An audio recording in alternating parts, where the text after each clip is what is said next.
Welcome, friend. Follow me. We're going where nightmares are born.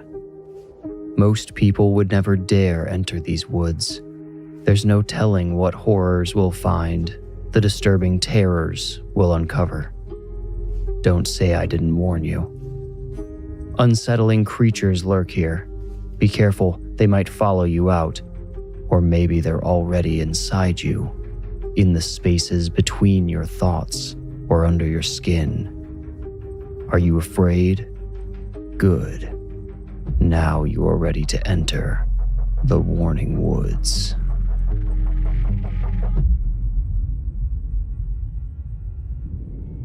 In 2021, I wrote an episode called Memories. It was about a guy who vaguely remembered a vacation house his family went to when he was a kid. They're pretty normal memories, with one glaring exception. He remembers this wet, muddy guy standing in the corner. Nobody else in his family pays any attention to this stranger, and when the character asks them who he was, they don't remember anyone else being at the vacation house with them. Back then, I had not found my feet as a writer yet, and if my own memory serves, I put that short story together solely to play with a concept that excited me. The stranger in the memories, who the character refers to as the Soggy Man, got closer to the character every time he recalled a memory from that place. The idea was that this Soggy Man was really a conscious entity that had somehow come to inhabit the character's memories. Like most of my early episodes, memories ended without any resolution. I wanted the concept to linger. I wanted to warp the listener's reality since I know memories are so malleable. I hoped that some listeners' memories might begin to distort, leading them to wonder if something like the entity from the story could stalk them through their own memories. By not supplying any resolution, I didn't give anyone that might happen to a way out. Why would I have wanted to do that to people? It's simple. As a massive fan of horror, long before I ventured into creating it, I understand what horror fans crave. We like stuff that gets under our skin and festers there. We like unsettling ideas that last. Fear makes our lives more flavorful, and we love the taste, the texture. But truthfully, there's another reason I didn't resolve the story Memories. I didn't know how. I rarely dove into a story with a preconceived ending back then. I still don't, usually. I probably thought I'd figure it out as I went, and the ending never came to me. Now I wish I'd taken the time to slap together some type of conclusion, because all these years later, that story has come back to haunt me. I recently considered revisiting that episode to see if I could flesh out a fuller story with more character development, a heartier plot, and maybe, just maybe, an ending. I listened to it and was appalled at the tinny sound of my first microphone. I really had no idea what I was doing back then. It brought me some nostalgia though, recalling my old desk crammed under the window of the spare bedroom where my girlfriend, now wife's rabbit, lived. The desk itself was from her old room at her mom's house, and we'd moved it one too many times. The particle board top was breaking down. I did what I could with extra long screws and wood glue, but the whole desk still shifted a couple of inches to the left whenever I accidentally leaned too heavily on it. On the wobbly desk sat the MacBook Pro I'd bought with my high school graduation money, the same laptop that got me through college and on which I wrote my first 2 novels. I don't remember how I plugged the microphone into the laptop back then. Probably with the crappy 4-channel mixer I used to record songs that sounded like Nirvana outtakes on. But I can also picture the Focusrite interface I used for years after that. Did I already have it that early on? See, that's the thing about a memory. You can alter it, and if you're not careful, you can accidentally change it for good. Soon, you can't remember which version is real and which is the one you changed. Or maybe you don't remember changing it at all. Anyway, before listening back to Memories, I'd completely forgotten about the Soggy Man. In the episode, each time the character remembers his family's vacation home, the Soggy Man looks a little closer. He's also more rotten and bloated. He appears in multiple memories of that place, but there's one particular memory of a birthday celebration, which the character recalls enough times to bring the Soggy Man right in front of himself. In the episode, I make a pass at explaining who or what the Soggy Man is by mentioning a guy who went missing in the area years before. But I think you'd agree that the Soggy Man doesn't sound like an ordinary ghost. Perhaps he's some kind of demon masquerading as the missing person to throw the character off. You might be thinking, well, you're the author, just make up your mind. The problem is, I'm not sure I actually created the Soggy Man. I think he found me. In Memories, the character describes the Soggy Man starting out as an ordinary, albeit soaking wet and filthy, man with dark hair and an average build, wearing a green Oregon Ducks sweatshirt and blue jeans. The character can't remember his eyes. As the Soggy Man gets nearer to the character, he also takes on a greenish hue and looks puffy, like someone stuck a balloon pump in his face. What an image. I was trying to say he looked bloated, the way a drowning victim might look, right? This was perhaps further evidence of his identity and most definitely a bit of misdirection. Just a few days ago, when I re-listened to Memories and pictured my old home studio, I also pictured my backyard. Like I said, that wobbly desk was crammed under a rear window, so the audio gear and backyard show up in the same recalled image. Besides a rusty old clothesline, there wasn't much in our old backyard, at least not in 2021. Our property manager had 2 trees back there cut down after the 2020 derecho that ripped through Ames and left us without power for 5 days. Our neighbor behind us had a short wire fence around her yard, which is how I knew the memory was accurate. She replaced that fence with a taller one to keep the deer out a couple of years ago. Standing behind the clothesline, which I'd love to say was draped in sheets to make this reveal even creepier, but alas, in the memory it was empty, I saw the Soggy Man. He was already green, already bloated. His Oregon Ducks sweatshirt and jeans were gone. My Soggy Man was completely naked. Thankfully, his troll-like belly hung low enough to hide the parts of him I don't think I could have forgiven my mind for forcing me to imagine. His dark hair clung to his jutting forehead, which stuck out far enough to cast a shadow over his eyes. Since the concept was obviously powerful enough to affect even me, its handler, I decided I should definitely revisit Memories and try to expand it into a story worth the listener's time. I imagined the Soggy Man finally reaching the character and speculated about what might happen next. What would happen if and when he finally caught up to the character? I could only picture him vanishing, though, almost like he passed by or through the character. But that's not the way I wanted the story to go. I didn't just want the Soggy Man to journey on to somewhere else. I wanted him to have some lasting effect on the character, and preferably one which also explained what the Soggy Man was. Eventually, I decided to start writing and see where the story took me. Sometimes it's best for me to explore characters and settings for a while to see if something puts itself together organically. It often does. I wanted to reinvent the Soggy Man and make him scarier like the version that showed up in my memory, so I recalled that memory of my old studio to take a snapshot of him. He was now standing in front of the clothesline. I didn't put him there. That's just where he showed up. I tried to put him back by the fence, but he wouldn't move. As a test, I put my neighbor's new tall fence back there and replaced the trees. Those changes happened easily, and I could turn them on and off in an instant. Yet the Soggy Man remained unchangeable.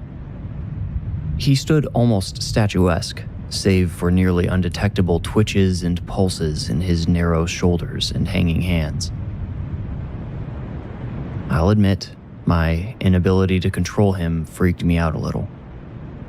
I'm prone to paranoid thoughts, which is probably why I've been able to come up with so many ideas over the years. But this one, this instance with the Soggy Man, felt different. It disturbed me enough to make me shelve the memories rewrite indefinitely. It hurt to abandon the concept, but I decided I should leave the Soggy Man behind.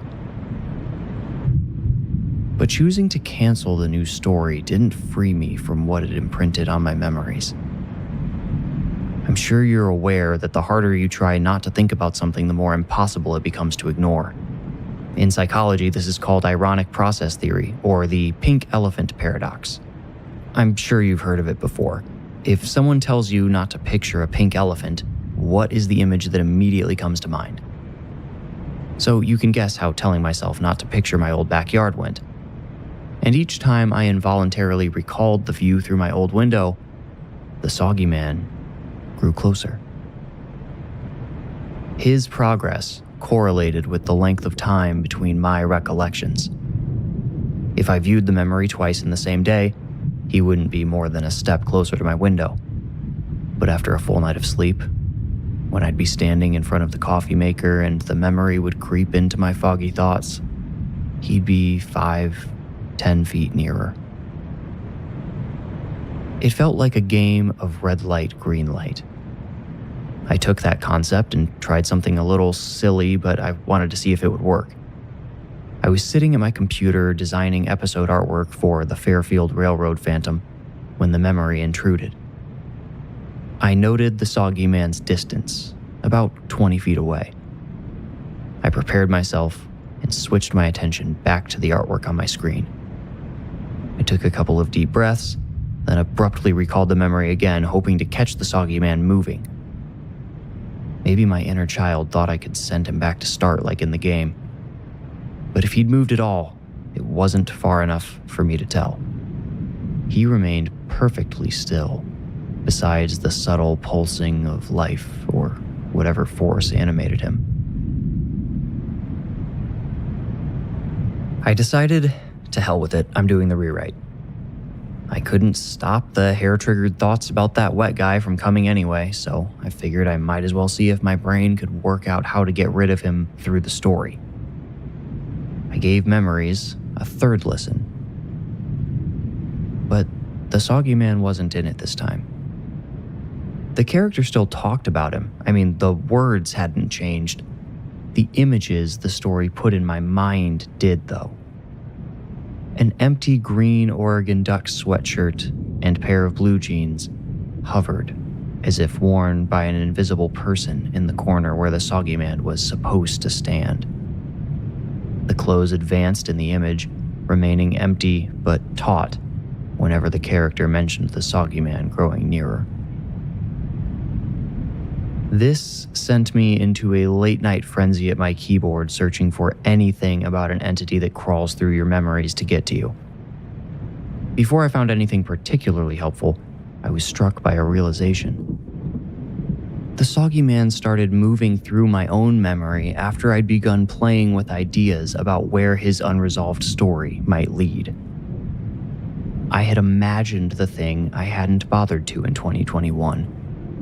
I'd imagined the Soggy Man catching up to the character. I don't think it was ever up to me what happened next.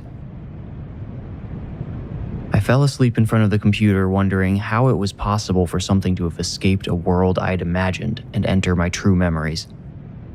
I've always said it feels like my characters have minds of their own and I'm usually just following them through the story, but that's never really applied to my monsters. They usually behave how I want them to, how I plan them. I mean, someone in my stories has to, or I'd never be able to finish one. And if I have to restrict or contain someone, I'd rather it be whatever malevolent being I'm toying with. I bet you just came to the same conclusion I did, that I'd failed to contain the Soggy Man. I left the ending of Memories hanging open. I let the evil exist in my head without any attention or restraint, and it escaped. But here's the thing, when I'm writing, I have a backspace key, Control-Z, that's the keyboard shortcut for undo in case you didn't know, and I can write multiple drafts. I can change things retroactively, in stories. But after he escaped, If I got anything wrong while dealing with the Soggy Man, I couldn't hit delete. I only had one chance to get it right, or would he kill me? I have a family. Would he come for them next? I want credit for my first plan even though it failed. I still think it was worth a shot. Remember how I could alter anything in the memory except the Soggy Man? I weaponized that ability. The next time a drifting image of him rolled in with a wave of thought, I recalled my old studio memory with some drastic alterations. For one, I pivoted my desk to face a wall instead of the window. I kept my view of the memory zoomed in and moved the wobbly desk and each piece of equipment without looking out the window once. It was easier to do than you might think because not too long after I recorded memories is when I started upgrading my gear and actually did move my desk to face the wall. But I didn't go far enough. I didn't change anything else about the room, including the artwork or sound treatment I had on the walls. Have you seen that old Maxell high-fidelity tape ad with the guy wearing shades sitting across from his speakers and getting his hair blown back? My mother-in-law gave me a print of it for Christmas one year because she knows I'm a big music guy, and I put it in a frame with a glass cover. That print happened to be just above eye level behind my desk's new position. I should have taken into account its reflection. The next time my brain errantly triggered the memory of my old studio, I successfully recalled my altered version instead of the original. I felt so tempted to turn around and see if I'd halted the Soggy Man's progress, or only turned a blind eye to it, but I decided it would be best to ignore him. If I starved him of my fear, I thought maybe he might fade away. Then my eyes caught the reflection on the Maxell ad. It reflected my window, the backyard, and standing in the middle of the frame, the Soggy Man.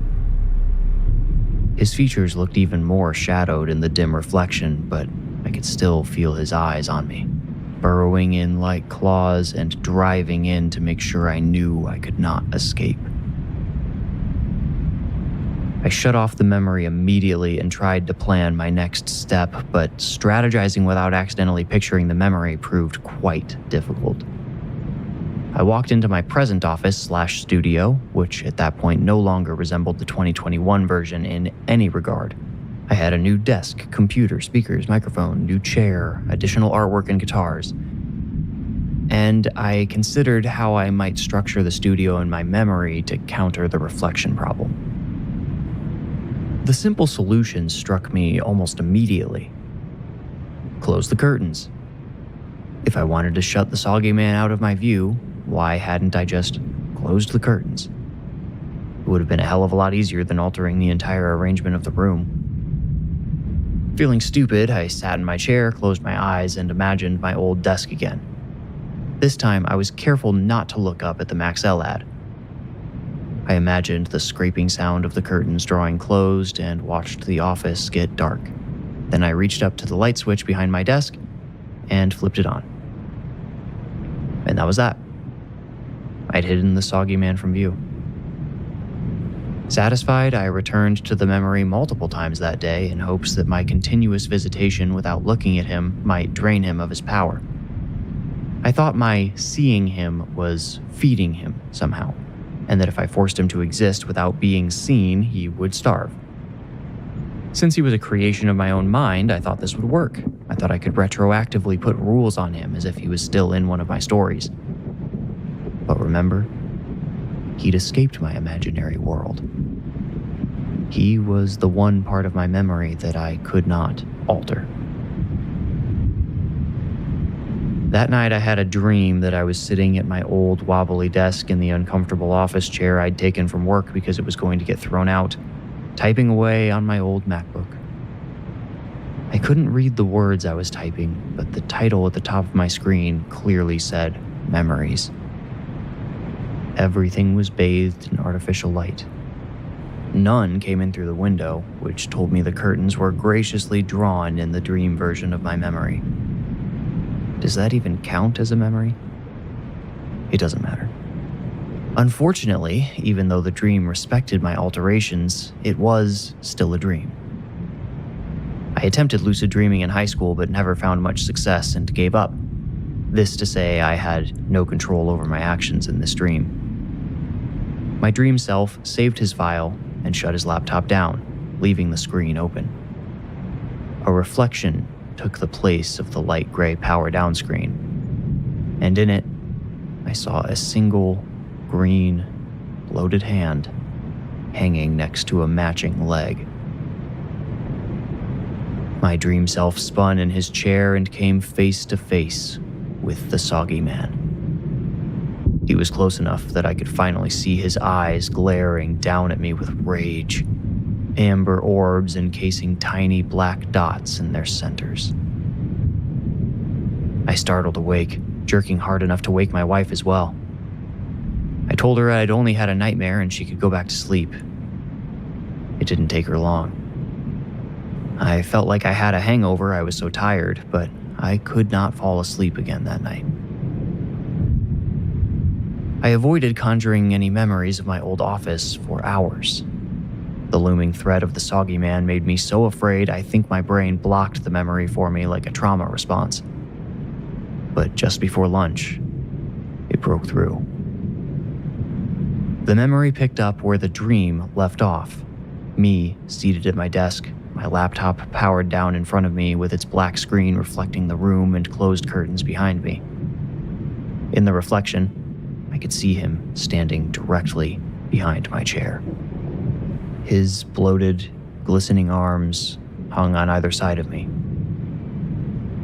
I can't explain why, but I tipped the laptop screen up until I could see his face looming above my own, staring down at me with those amber eyes and their greedy, pinprick pupils.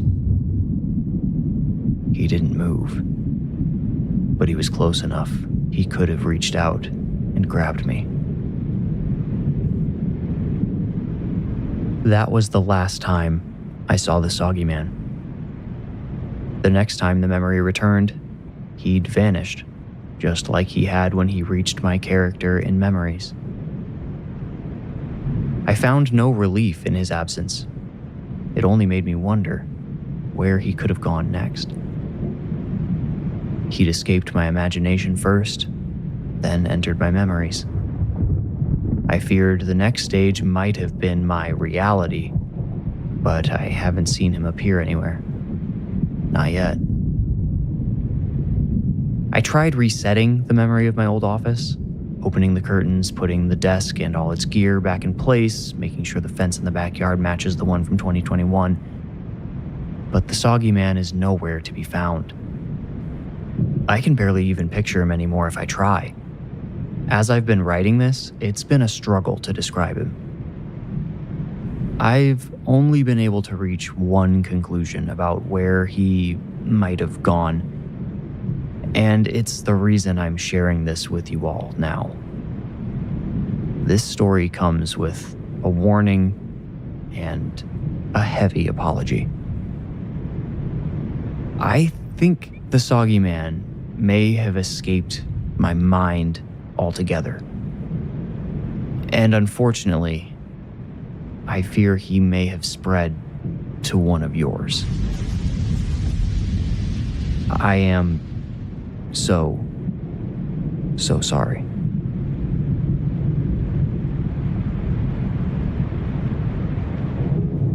You made it out. Congratulations. If you enjoyed the story, please rate, like, review, or subscribe. For early, ad-free episodes and behind-the-scenes episodes called Into the Woods, become a patron at patreon.com/thewarningwoods. You can also support the show by purchasing merch. The merch store and Patreon links are in this episode's description. Follow me on Instagram at The Warning Woods to stay up to date. And when you feel ready, meet me here for another journey into the Warning Woods. Thank you for listening.